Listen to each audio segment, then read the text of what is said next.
정말 이렇게 쭉 모든 것들을 돌아보니까 정말 하나님께서 우리에게 얼마나 행복하게 1년 동안 함께 하셨나라는 것을 저도 많이 느끼면서 너무 마음이 즐겁고 행복합니다. 우리 주님께서도 기뻐하실 줄로 믿습니다. 저는 2022년도에 본격적으로 첨단 계자식교회에서 사역을 시작했고 2022년이 저에게는 적응의 해였습니다.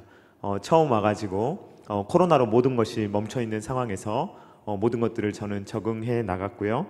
2023년 올해는 저한테는 시작의 해라고 해도 될 것 같습니다. 2022년도에는 모든 게 멈춰 있었잖아요. 그래서 무엇인가를 할 수 없는 모든 사역이 멈춰 있는 그러한 해였는데 올해부터 모든 것들이 다 시작되었습니다. 일단 주일 점심 식사가 이제 시작이 됐었죠. 그래가지고 주일날마다 밥을 먹으니까 얼마나 좋은지 몰라요. 몇 주 밥을 못 먹다가 오늘 먹으니까 너무 좋더라고요. 그러셨죠? 네. 그래서 역시 교회는 함께 모여서 먹어야 된다, 먹고 마셔야 된다, 이런 생각이 오늘 또 새롭게 들었습니다. 셀 편성과 셀 모임이 올해 시작이 되었습니다. 주일 일부 예배가 새롭게 시작되었습니다. 그리고 성가대가 새롭게 시작이 되었습니다. 멈추어 있는 일들이 하나씩 시작될 때마다 하나님께서 일하시구나, 하나님께서 역사하시구나 라는 것을 저는 많이 느끼며 기뻐할 수가 있었습니다.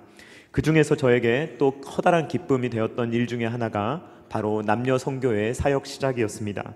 멈춰있던 모든 활동들이 다시 시작이 되면서 남녀 선교회 임력원들을 뽑고 남녀 선교회에서 여러 활동들을 시작하게 되는 것을 보고 제 마음에 큰 기쁨이 있었습니다. 선교회 활동은 크게 두 가지가 있습니다. 하나는 교제입니다. 우리가 서로 알지 못하는데 어떻게 일만 하겠습니까? 서로 교제하면서 계절이 바뀌면 같이 좋은 것도 먹고 또 맛있는 것이 있으면 서로 나누어 먹기도 하고, 이렇게 선교회를 우리가 묶는 이유는 서로 우리가 함께 아름다운 교제를 나누기 위해서입니다. 그러므로 여러분들 많이 더 모이시고 더 많이 맛있게 드시고 좋은 것들도 많이 보러 다니시기 바랍니다. 또 선교회 활동은 이 교제가 있을 뿐만 아니라 선교가 있습니다. 하나님을 위해서 우리가 무슨 일을 할 수 있을까라는 것을 우리가 생각하면서 우리가 그런 활동을 할 수가 있는 것입니다. 이 두 가지 일을 위해서 2023년 한 해 동안 같은 말, 같은 마음, 같은 뜻으로 섬겨주셔서 정말로 감사를 드립니다. 다시 한번 우리 하나님께는 영광의 박수를, 또 우리 모두에게는 격려의 박수 하겠습니다. 네.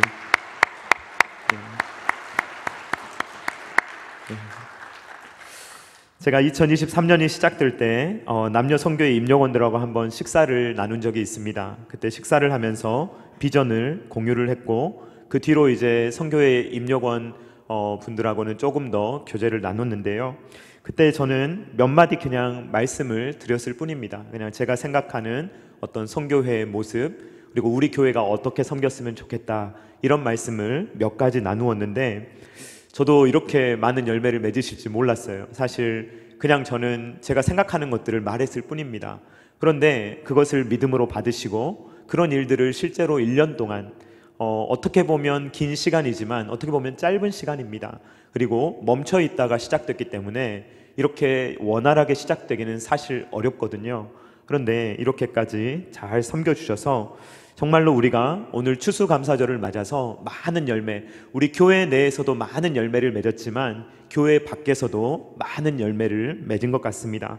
개척교회들, 또 시골교회들, 또 어려움을 당한 교회들, 그리고 선교사님들이 여러분들의 활동을 통하여서 큰 위로를 받았을 뿐만 아니라 실제적인 도움을 많이 받으신 걸로 알고 있습니다. 길하나 교회 2023년에 개척된 교회, 이 교회를 돕기 시작하고, 또 베델 중앙교회라는 교회는 개척은 좀 됐습니다. 그런데 이제 아직 성도님들이 모이지 않고 있고, 그리고 이제 장소를 옮겼는데 월세가 너무 비싸진 거예요. 그래서 그것을 보고 교회에서 돕게 되었습니다. 또 광주공항 근처에 있는 신촌중앙교회는 화재로 인해서 정말로 큰 어려움을 겪었고 가보면 목사님이 혼자서 막 수리를 하고 계세요, 교회를. 그러니까 그런 교회에 가서 성도님들께서 물질로 또 헌신으로 이렇게 함께 해주시니까 목사님께서 큰 힘을 얻으셨다고 저를 볼 때마다 늘 우리 교회에 대해서 감사해 하시고, 또 목사님이 너무 즐거워하시니까 저도 제가 해드린 건 없지만 우리 교회 성도님들이 그렇게 잘 섬겨주셔서 너무 감사한 마음에 저도 조금 마음이 좋고 그랬습니다. 또 한평 동북교회 시골교회의 한계가 있지 않습니까, 여러분? 아무래도 시골은 인적 자원이 좀 부족합니다. 또 물질도 부족합니다. 그런데 그곳에 가서 어르신들을 섬겨드리니까 그 시골교회 목회하는 그 목사님 사모님의 마음이 큰 위로를 받으신다라는 것을 제가 계속해서 듣게 되었습니다. 또 이집트에서 선교하고 계시는 황여민 선교사님, 최철경 사모님, 정말로 먼 땅에서 많은 분들이 이렇게 신경 쓰기 어렵지 않습니까? 그런데 여성교회 회원들하고 카톡도 하시고 이렇게 활동도 주고받으시면서 이집트의 상황을 알려주시고 또 이런 꿈도 이제 육여성교회가 꾸더라고요. 나중에 이집트에 방문하겠다는 꿈도 꾸시더라고요. 예, 그렇게 될 줄로 믿습니다. 예, 그때 저도 가려고요. 그래서 우리도 그런 꿈도 꿔보고요. 정말 선교사님이 활동하는데 한번 같이 가보고 가서 진짜 같이 한번 공유해보고 이런 일들도 필요하지 않겠습니까? 여러분들이 힘을 모아주셔서 교회의 이름으로, 우리 첨단 계라시 교회의 이름으로, 또 주님의 이름으로 여러 교회들과 선교사님들을 아름답게 섬겨드릴 수가 있었습니다. 이런 섬김이 어떤 목사님들의 가정 혹은 교회, 어떤 선교지에 정말로 큰 힘이 될 수 있습니다.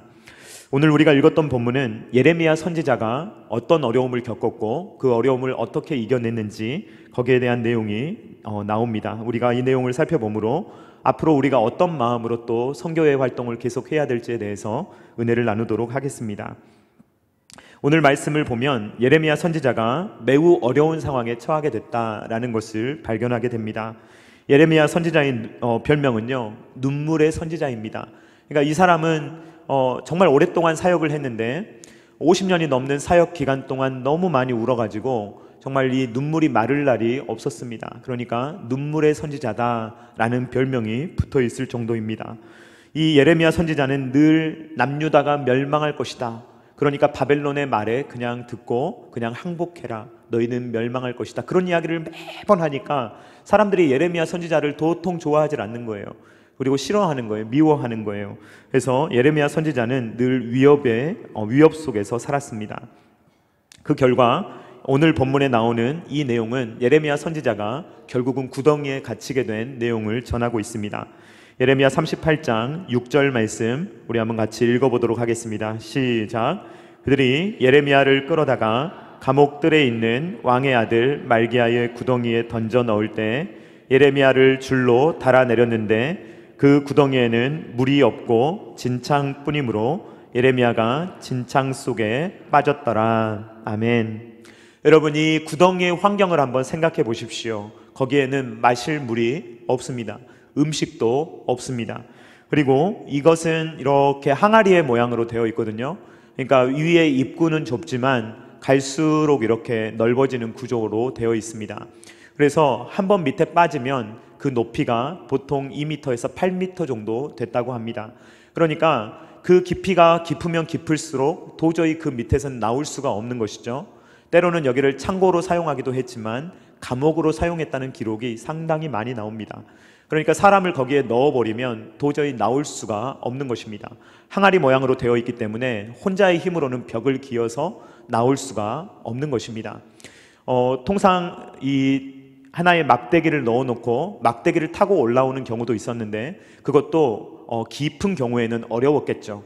다른 사람의 도움이 없으면 나올 수 없는 곳, 그것이 바로 구덩이입니다. 그런데 이 구덩이는 지금 진창이라고 표현되어 있는데 여러분 한번 상상해 보시기 바랍니다. 얼마나 위생이 좋지 않겠어요. 거기에서 오랫동안 갇혀 있다 보면 온갖 종류의 질병에 노출이 될 것입니다. 먹을 걸 먹지 못하고 그리고 거기에 질병이 있는 그런 환경, 위생이 좋지 않은 환경, 이런 환경 가운데 예레미야가 있었다는 것입니다. 사람들이 처음에 예레미야를 그 구덩이에 넣을 때는 줄을 넣어가지고 예레미야를 달아 내렸습니다. 그렇게 예레미야를 내린 다음에 줄을 빼버린 것이죠. 그런데 이 에벤멜렉이라는 사람이 나서서 이 예레미야를 구하려고 합니다. 그는 굶어 죽어가는 예레미야를 구덩이에서 꺼내도 좋다라는 왕의 허락을 먼저 받았습니다. 예레미야 38장 10절 말씀 우리 한번 같이 읽어보도록 하겠습니다. 시작. 왕이 구스 사람 에벤멜렉에게 명령하여 이르되 너는 여기서 30명을 데리고 가서 선지자 예레미야가 죽기 전에 그를 구덩이에서 끌어내라. 아멘. 에벤멜렉은 30명을 데리고 예레미야를 구하러 갑니다. 그때 예레미야를 구하기 위해서 사용된 것이 있는데 그것은 바로 헝겊 그리고 낡은 옷, 그것을 엮어서 만든 밧줄이었습니다. 예레미야 38장 11절 말씀을 같이 읽도록 하겠습니다. 시작. 에벤멜렉이 사람들을 데리고 왕궁 곳간 및 방에 들어가서 거기에서 헝겊과 낡은 옷을 가져다가 그것을 구덩이에 있는 예레미야에게 밧줄로 내리며. 아멘. 여러분, 우리가 만약에 구덩이에 갇히게 된다면 뭘 보겠습니까? 자꾸만 위를 볼 것입니다. 혹시 누가 나를 건져주지 않나? 나 혼자서는 나갈 수 있는 방법이 없습니다. 그러니까 계속 위만 보는 것입니다. 혹시 누가 나를 도와주진 않을까? 혹시 밧줄이 내려오지 않을까? 그렇게 생각하고 있을 때 어느 날 이 예레미야에게 이 밧줄이 내려옵니다. 그런데 이 밧줄은 어떻게 되어 있습니까? 헝겊과 낡은 옷으로 되어 있습니다. 좋은 밧줄은 아니에요. 그런데 그것이 바로 예레미야에게는 생명줄입니다. 예레미야 38장 13절 말씀 우리 한번 같이 읽어보도록 하겠습니다. 시작. 그들이 줄로 예레미야를 구덩이에서 끌어낸지라 예레미야가 시위대 뜰에 머무니라. 아멘. 이 낡은 밧줄이 예레미야의 생명을 건졌던 것입니다. 오늘 이 말씀을 통해서 저는 두 가지의 교훈을 함께 나누고자 합니다. 오늘 본문에 나오는 말씀에 이 헝겊 그리고 낡은 옷, 이것은 결코 좋은 것을 말하는 것은 아닙니다. 이미 낡아버린 옷이고 헝겊입니다. 그러니까 좋은 것은 아닙니다. 정말 내가 아낄 만한 것은 아닙니다. 그런데 그것을 가지고 사용할 때 한 사람을 살릴 수도 있다라는 것을 본문은 보여줍니다. 여러분들이 지금 선교회를 통하여서 많은 헌금들을 합니다. 그래서 매달 대략 제가 정확하게 기억은 나지 않지만 한 200만 원 정도 이렇게 후원을 한다고 제가 알고 있습니다. 그 정도의 후원을 우리가 1년 동안 하면 2,400만 원이 넘고요. 그리고 여러분들이 또 순간순간 헌금한 것들을 생각하면 상당한 액수입니다. 결코 적은 돈은 아닙니다. 그런데 여러분들이 모으는 이 돈들이 아마 좀 많이 하시는 분도 있겠지만 그렇게 많지 않은 돈을 하시는 분도 있을 겁니다.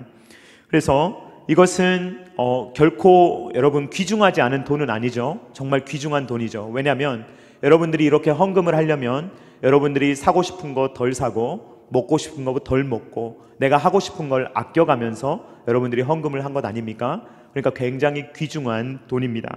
그러나 또 한편 생각해 보면 그렇게 큰 금액은 아닐 수 있습니다. 그러니까 내가 매달 아낄 수 있는 돈 중에 큰 액수를 차지하는 것은 아니고 이 돈을 여러분들이 모아서 하나님께 드렸다라고 볼 수가 있는 것입니다. 누군가는 한 달에 10만 원을 하시는 분도 있을 수가 있고 누군가는 5만 원, 누군가는 1만 원, 누군가는 5천 원 이렇게 하실 수도 있습니다. 그런데 이것들을 다 모으니까 엄청난 힘이 되는 것입니다. 만약에 이것을 다 흩어버리면 이것은 하나의 힘이 되지 못합니다.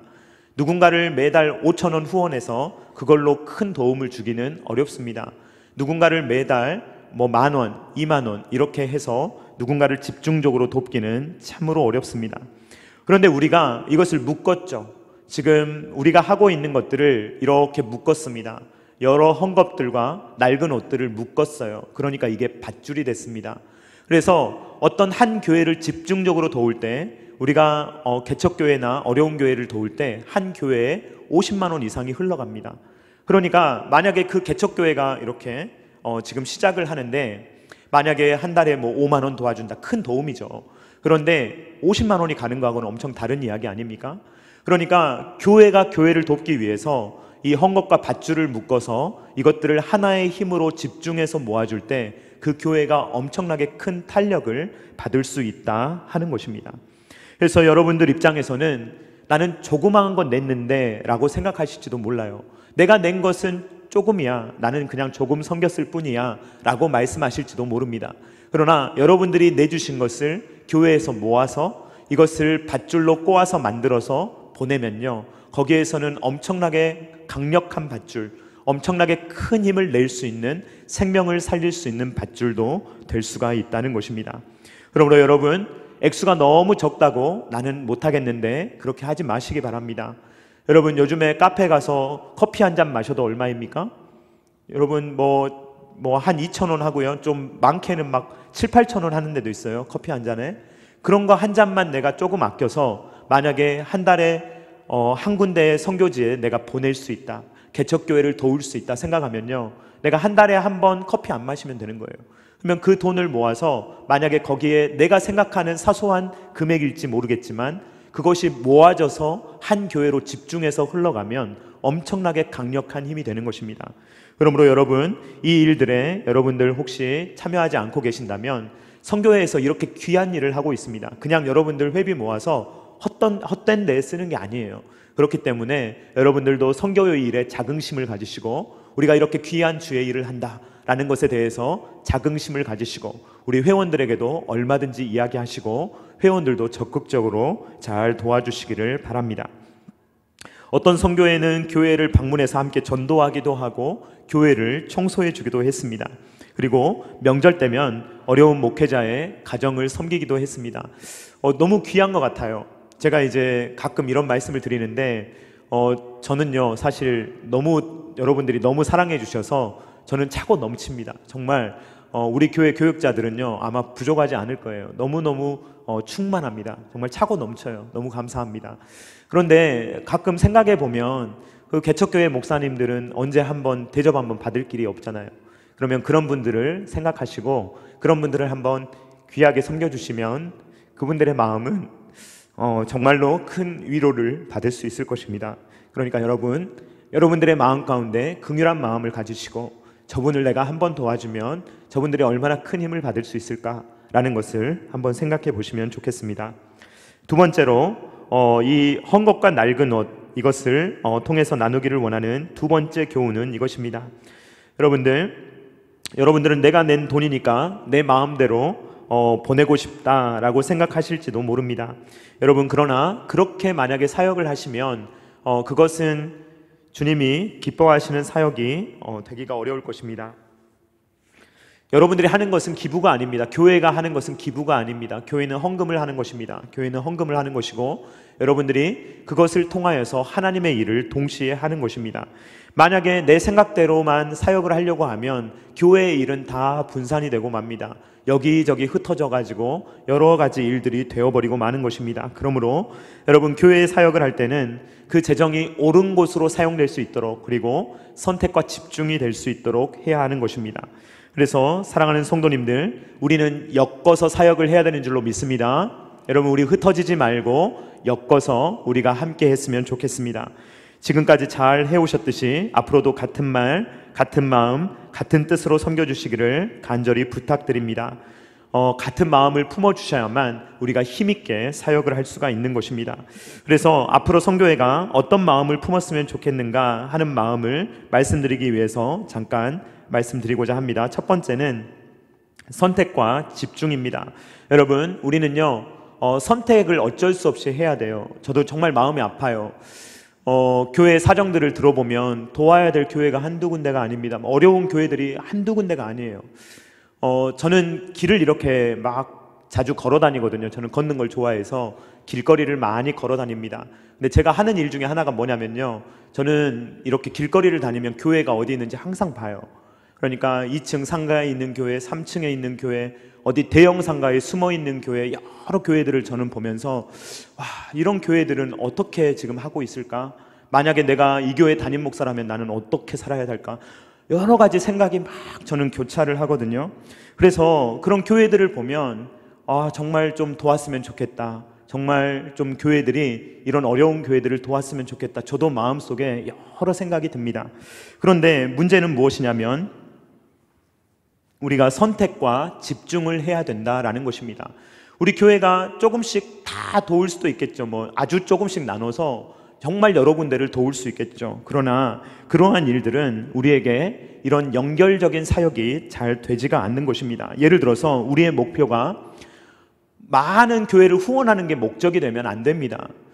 예를 들어서 교회 주보에 후원하는 교회 막 국내에 50개, 뭐 해외에 뭐 80개 해가지고 여러분 그 몇만 원씩 이렇게 보내가지고 우리 교회는 막 몇십 개 교회를 막 하고 있고 5대양 6대주에 막 여러 대륙들을 섬기고 있습니다. 이거는요 정말 튼실하게 선교를 한다면 모르겠지만 그냥 소량의 소액을 보내면서 많은 교회를 섬기는 것은요 큰 의미가 없습니다. 여러분 50개 교회를 적어놓는다고 생각해 보십시오. 여러분 그 교회 아시겠습니까? 이름 외울 수 있겠습니까? 그 교회 목사님 아십니까? 아니요. 그런 사역은요 우리에게 힘 있는 사역이 될 수가 없는 거예요. 우리에게 사역이 되려면 그 교회를 알아야 합니다. 그 교회에 가봐야 합니다. 그 교회 목사님 사모님을 알아야죠. 그리고 그 교회를 위해서 기도해야죠. 그러니까 구체적으로 도움이 되는 사역이 되려면 그냥 우리 교회에 듣기 좋게 막 우리 교회는 이렇게 많이 합니다. 정말 많은 곳을 섬기고 있습니다. 여러 나라를 섬기고 있습니다. 이게 자랑이 돼서는 안 되고 실제적으로 우리가 어떤 교회를 어떻게 돕고 있느냐, 정말 그 교회를 위해서 기도하고 있느냐, 그 교회를 우리가 알고 있느냐, 이것이 정말로 중요한 것입니다. 그러므로 우리는 선택과 집중을 해야 합니다. 다 돕고 싶어요. 다 돕고 싶지만 그 중에서 몇몇 교회를 선별해서 도울 수밖에 없는 것입니다. 그러므로 우리는 선교지를 이번에 선정을 했습니다. 우리가 도울 수 있는 곳을 선정을 했습니다. 그래서 우리가 가지고 있는 헝겊과 겉옷들을 막 여러 군데 막 흩어서 뿌리는 것이 아니고 이것을 단단히 묶어서 여러 군데를 우리가 선정해서 몇 군데를 돕고 있는 것입니다. 그러므로 이 선교의 사역이 한 군데 집중된다라는 것을 여러분 기억하시고 그 교회를 위해서 정말로 기도해 주십시오. 우리가 아까 나열했던 그 교회들 있지 않습니까? 정말 그 교회들을 위해서 기도해 주시고 혹시 그 교회에 방문한다고 하면 여러분들 꼭 한번 가보시기 바랍니다. 꼭 가보시고 그 교회의 위치도 한번 보시고 그 교회를 위해서 정말로 기도해 주시고 혹시 또 마음이 있으시면 평소 때 한번 방문하셔서 목사님, 사모님 한번 식사 대접해도 좋고요. 그렇게 한번 섬겨주시면요 그 교회 목사님, 사모님이 얼마나 큰 힘이 나겠습니까? 그러한 일들을 한번 해보시면 좋겠습니다. 두 번째로 제가 말씀드리고 싶은 것은 선택과 집중을 했다면 이제는 선교가 지속적이어야 합니다. 만약에 1년 하고 나서 선교의 입력원이 바뀌어가지고 우리는 작년까지만 했고 올해부터는 새로운 데를 합니다. 이렇게 해가지고 자꾸 바꿔버리면 이 선교의 지속성이 딱딱 끊어지고 맙니다. 여러분 2023년도에 개척한 교회가 있습니다. 그 교회를 50만 원 이상 도왔어요. 그런데 1년간 딱 돕고 내년부터는 아예 안 도와요. 그러면 그 교회는 어떻게 되겠습니까, 여러분? 한번 상상해 보세요. 어떻게 되겠습니까? 그러니까요, 올 2023년도에 잘 도왔다면 지속적으로 최소한 몇 년은 더 도와줘야 됩니다. 여러분 선교회에서 그렇게 잘 이야기해 주시기 바랍니다. 안 해주실 건가요? 잘 해주시기 바랍니다. 네, 그렇게 해주세요. 그렇게 하셔서 적어도 한 교회를 정했으면 3년에서 5년은 도와줘야 합니다. 개척을 막 해가지고 성도가 안 는다고 우리가 안 도와주면 어떻게 되겠어요? 3년에서 5년은 그 교회가 일어설 수 있을 때까지 그 교회가 그래도 어느 정도의 시간을 갖고 잘 할 수 있도록 우리가 도와줘야 그 교회가 어느 정도 일어설 수가 있는 것입니다. 만약 그렇게 하지 않으면요 이 목사님들이 다른 길을 찾을 수밖에 없어요. 많은 개척교회 목사님들이 어떤 현실에 놓여 있냐면 이중직을 할 수밖에 없는 거예요. 교회를 운영해야 되는데 성도는 없고 그러면 혼자서 그 재정을 충당해야 되기 때문에 평일에 일을 합니다. 그러면 말씀 준비를 잘 할 수 있겠습니까? 없겠습니까? 말씀 준비하기가 어려워요. 그러니까 성도가 한 분 와도 그 말씀을 잘 증거하기가 어렵습니다. 그리고 평일에 너무 피곤해가지고 새벽 기도를 못 나올 때도 있어요. 그런데 부교육자가 없잖아요. 그러면 그날은 문이 닫혀버려요. 그러면 그날 새벽 기도 온 성도는요 이 교회 문 닫혀있네 하고 안 와버려요. 그러니까 우리가 어느 정도 재정적인 지원을 해줘야 그 교회 목사님이 그래도 안정적인 마음을 가지고 사역을 지속할 수 있는 것입니다. 그러므로 우리는 지속적으로 사역을 도와줄 필요가 있는 거예요. 그래서 선교회 사역을 2023년 했고 입력원 바뀌었다고 해서 2024년에는 딱 끊어버리고 그렇게 하면 안 되고 잘 정리해서 우리가 지금껏 1년 도왔으니까 앞으로 2년, 앞으로 3년은 이 교회를 계속 돕자, 이런 마음으로 선교회별로 잘 정리를 해주시기를 주님의 이름으로 축원드립니다. 네. 우리 아이들만 대답하는 것 같은데 네, 그렇게 지속적으로 여러분들 섬겨주시면 앞으로 섬기는 교회들이 주님 어떻게 될지 몰라요. 어떻게 될지 모릅니다. 우리가 심은 것들이요, 나중에 어떤 열매를 맺을지 몰라요. 우리가 도와줬던 교회들이요, 정말로 아름답게 성장해서 정말 한국교회와 또 세계를 선교를 잘 섬기는 교회가 될지 어떻게 압니까? 그러므로 우리는 몰라요. 그 가능성을 모릅니다. 그냥 주님이 우리에게 맡겨주신 일을 주님의 긍휼한 마음을 갖고 하는 것입니다. 2023년 사역이 잘 마무리돼 가고 있습니다. 2024년에 이제 새로운 임력원들이 세워질 겁니다. 여러분 새롭게 섬기실 때도 이 지속성을 가지고 사역할 수 있기를 주님의 이름으로 축원드립니다. 오늘 남녀 선교회 보고를 통해서 2023년 1년을 우리가 함께 돌아보았습니다. 하나님께 모든 영광을 올려드립니다. 그리고 수고해 주신 분들께 정말로 감사의 말씀을 드립니다. 2023년은 제가 처음에 말씀드렸듯이 모든 것들이 시작된 해입니다. 많은 것들이 올해 시작이 되었습니다. 여러분 2024년은 성장의 해가 될 수 있기를 주님의 이름으로 축원드립니다. 우리가 시작했던 것들이 정말 제가 볼 때 1년 안에 이 정도의 성과를 거두었다는 것은 정말로 주님의 큰 은혜예요. 그런데 이것에 우리가 우쭐하거나 우리가 만족하거나 이 정도면 됐지라고 생각하는 것이 아니라 2024년에는 더 새로운 마음으로 주님이 주시는 어떠한 일이 새롭게 펼쳐질까를 우리가 기대하며 정말로 2024년도에는 더욱더 풍성한 그러한 사역을 감당할 수 있기를 소망합니다.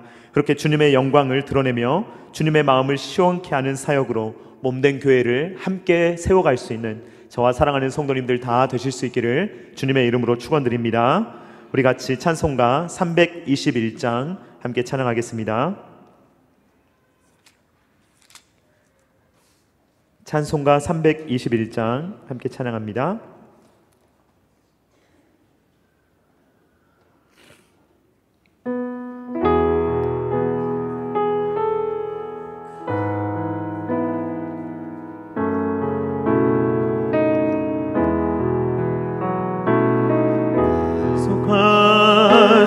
예수께 내 생명 모두 드리니 늘 진실하게 하소서. 내 구주 예수여, 나 구주 위에 살리라. 내 기쁨 한량 없으리. 내 갈 길 인도하소서. 내 구주 예수여, 날 구원하신 예수를 일평생 의지하오니 날 영접하여 주소서. 내 구주 예수여, 나 구주 위에 살리라. 내 기쁨 한량 없으리. 내 갈 길 인도하소서. 내 구주 예수여,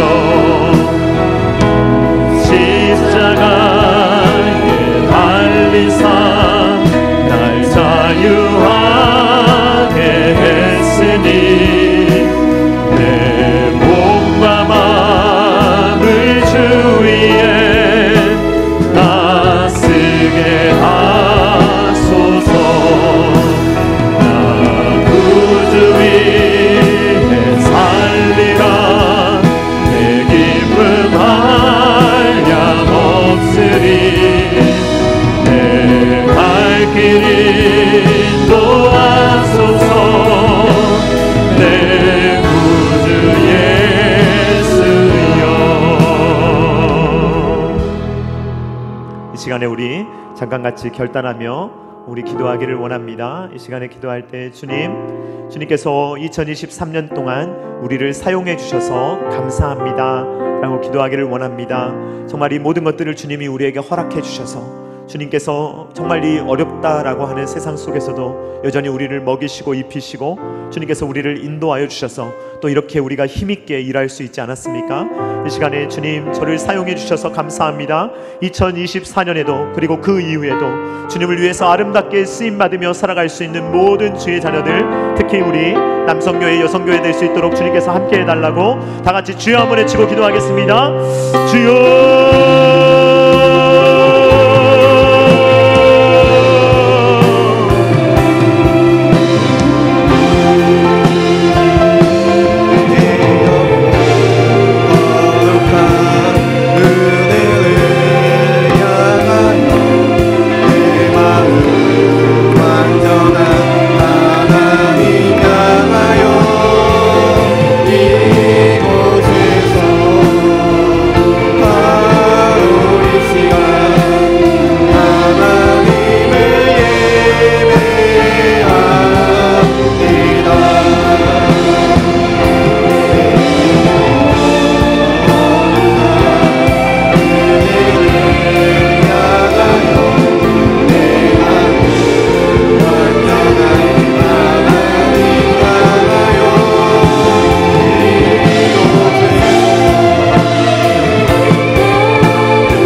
많으신 하나님 아버지 감사를 드립니다.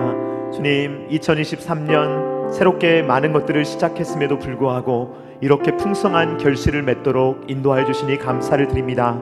주님, 모든 영광을 주님께 올려드립니다. 주님, 우리가 이렇게 주님의 사역에 동참할 수 있도록 하나님의 자녀들에게 기회를 허락하여 주시고 주님, 우리로 하여금 일하게 하시니 감사를 드립니다.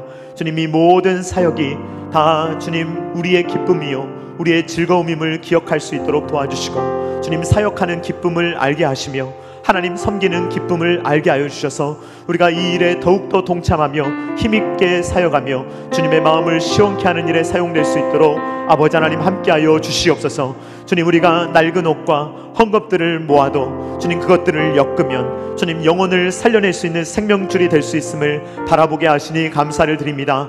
주님, 우리 첨단결합식교회를 사용하여 주시옵소서. 주님, 1, 2, 3, 4 남성교회를 사용하여 주시옵소서. 주님, 1, 2, 3, 4, 5, 6 여성교회를 사용하여 주시옵소서. 우리의 마음을 모아 주시옵소서. 같은 말, 같은 마음, 같은 뜻으로 우리가 힘을 합할 수 있도록 도와주시고 우리가 집중하여서 주님 우리의 눈에 보게 하시며 만나게 하신 사람들 살릴 수 있는 일에 귀하게 쓰임받을 수 있도록 아버지 하나님 함께하여 주시옵소서. 주님, 어떤 교회가 힘을 잃었다면 어떤 목사님과 사모님이 주님 여러가지 마음으로 주님 그 마음이 어려움이 있다면 주님 우리 교회를 사용하여 주시옵소서.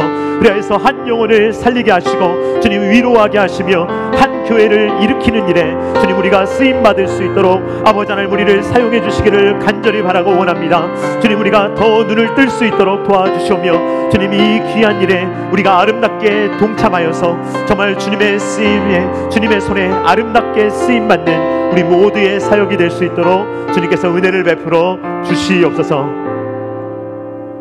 이제는 우리 구주 예수 그리스도의 십자가의 무한하신 은혜와 독생자 아들을 아낌없이 내어주신 성부 하나님의 사랑하심과 성령 하나님의 감동 감화 역사 교통하심이 비록 우리가 가지고 있는 것은 헝겊과 낡은 옷뿐일지라도 그것을 묶어서 주의 사역에 동참하게 하시는 하나님의 일을 바라보며 우리도 너무 연약하고 힘이 없고 능력이 없지만 주님의 일에 우리도 동참하기를 원하며 우리의 아빠 아버지를 우리가 무엇이라도 기쁘시게 하기를 원하여서 더욱더 주님을 기쁘시게 하는 일에 동참하기를 원하며 또 헌신하기를 원하며 달려가기를 원하는 사랑하는 모든 성도님들의 머리 위에와 각 가정과 주님께서 피로 값주고 사신 첨단 계라시교회 위에와 조국과 세계 열방 가운데 이제로부터 영원토록 함께 있기를 간절히 축원하옵나이다.